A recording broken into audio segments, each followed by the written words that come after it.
Okay, so today I want to talk about just like some DNA terminology, because when we think about DNA and talk about it, we're talking about it during a very specific time, and it's not in that cell for a majority of the time like that. The majority of the time, DNA is actually in a cell is in this form called chromatin. So if you imagine this outside bit is my nuclear membrane,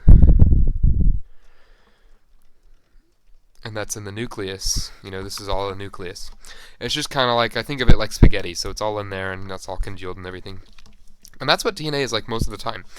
And even when it's replicated, DNA is replicated in this format. It's all tied up. It doesn't get looking until how we see it until it's ready for mitosis and prophase. And metaphase really is when you start to see it. And so the next thing I want to talk about is a chromosome. We always see them drawn as X's, most likely like this. And so what I want us to think about and just remember is that these are homologous chromosomes, but these are replicated. So these are replicated homologous chromosomes. So normally chromosomes look like this. Well, normally they look like this, but think of them like this. And so you'll have one from your mom and one from your dad. And then when they replicate, I'm going to draw my centromere, so that's a centromere. And that's important during cell division. Like this arm will be copied, and this arm will be copied, and that's where you get your X. And then this arm will be copied, and this arm will be copied, and that's where you get your other X. So then when you do that, you have two copies. One goes to each cell. So normally you just have two lines, you could say. Then when they replicated, you have two X's.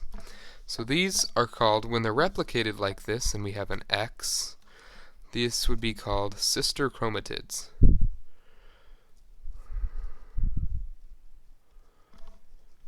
Sister chromatids.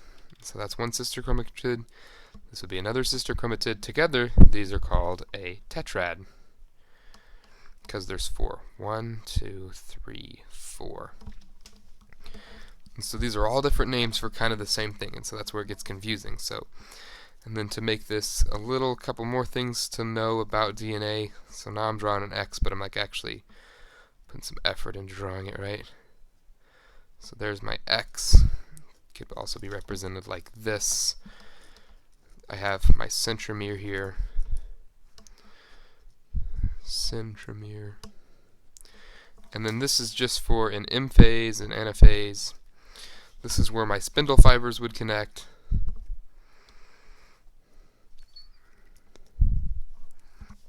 And they connect on a point called the kinetochore.